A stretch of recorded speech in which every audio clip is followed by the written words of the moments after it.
curieusement, vous faites appel à l'ambition spirituelle de la République, au fond une religion nouvelle. Alors est-ce qu'on revient à la religion des philosophes du XVIIIe siècle? Peut-être un peu. Et est-ce que vous pourriez nous expliquer comment vous allez pouvoir réintroduire cet esprit religieux de la laïcité, bien sûr, laïque, mais cet esprit religieux dans la République? Alors, deux choses. La question, comment faire pour réussir? Et ils se disent finalement, remplacer une classe sociale par une autre ne suffit pas. Il faut faire une révolution matérielle, c'est sûr, c'est important, mais il faut aussi faire une révolution des esprits. Or, si nous n'avons pas réussi, c'est que nous nous sommes occupés du matériel. On a remplacé dans le fond les aristocrates par les bourgeois, c'est ce qui s'était passé au XIXe siècle. Mais on a laissé la domination intellectuelle à l'Église catholique, qui était extrêmement puissante. Et là, ils se disent, non, il faut aussi qu'on s'occupe du spirituel et des consciences. Et je dois dire qu'il y a une importance déterminante de la franc-maçonnerie dans cette affaire-là, dans la continuité de ce que vous avez appelé les religions du XVIIIe siècle. Qu'est-ce que se disent ces gens-là? Il faut que nous construisions une espèce de religion spécifique à la République qui permette, pas seulement des intellectuels, qui permette de toucher l'ensemble des enfants dans nos villages face au curé. L'instituteur doit être porteur d'un certain nombre de valeurs qui ne sont pas seulement matérielles, mais éthiques, spirituelles, etc. Et ils font quelque chose, alors ils se disent à un moment quand même, bon, la religion catholique c'est une religion d'oppression, c'est une religion d'autorité, il y a une religion de liberté, c'est le protestantisme. C'est d'ailleurs dans les débats de la Révolution française, autour de Madame de Staël, Benjamin Constant. Et donc ils se disent, il faut inventer autre chose. Le catholicisme c'est l'oppression, le protestantisme ça marche pas, et cette autre chose va s'appeler la laïcité. Mais une laïcité qui naît dans les loges, nourrie de toute cette histoire, va d'abord apparaître comme une religion laïque, ce terme est employé, religion contre la religion catholique.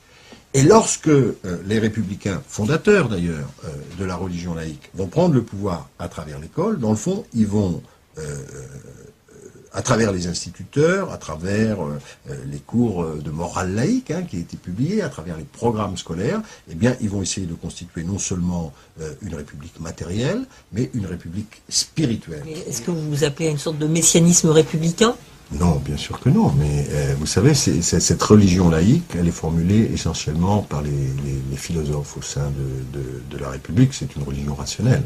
Donc c'est précisément, il n'y a pas de fin de l'histoire, l'histoire est en continu, c'est un appel à la conscience de chacun, au jugement, à la rationalité, mais ça s'édifie comme un système de croyance, très inspiré aussi du kantisme, avec la loi morale. Professeur Payon, il y a quand même un problème avec la question de la laïcité, vous le savez très bien, c'est qu'il y a eu des dérives de ce qu'on appelle les laïcards. C'est-à-dire qu'il y a eu, au fond, petit à petit, non pas du tout une spiritualisation de ce combat laïque, mais quelque chose comme un sectarisme de ce combat laïque, et qu'aujourd'hui, au XXIe siècle, on est dans une situation un peu différente. C'est-à-dire que la prise en compte et l'écoute des libertés individuelles nous amène à prendre en compte quelques aspects non pas communautaristes, mais quelques aspects communautaires. C'est-à-dire qu'il y a des communautés qui pensent à leur façon, leur rapport au religieux ou leur rapport au spirituel, et la République a été amenée à composer avec ces communautés sans entrer forcément dans le communautarisme.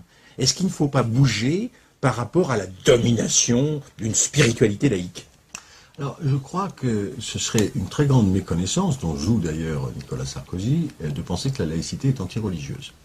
D'abord, je crois qu'il ne faut pas méconnaître la demande il ne faut jamais mépriser nos quartiers, et que quand on parle de laïcité avec des jeunes juifs, des jeunes musulmans, des jeunes catholiques, des jeunes protestants, ou des gens qui ont une interrogation spirituelle, c'est pas parce qu'on est pauvre qu'on n'a pas d'interrogation spirituelle, c'est pas parce qu'on vit en HLM qu'on n'est pas pleinement un homme. On est très surpris de voir à quel point la laïcité française est un ciment et une demande pour notre jeunesse. Et que je pense que c'est plutôt la démission d'un certain nombre de gens par rapport à ces valeurs qui nous coûte. Je crois, à un moment, ce qui est pour moi, et on l'a republié au Port de l'Eau, le plus grand penseur spirituel de la République, un des plus grands penseurs laïcs, intervient dans le débat.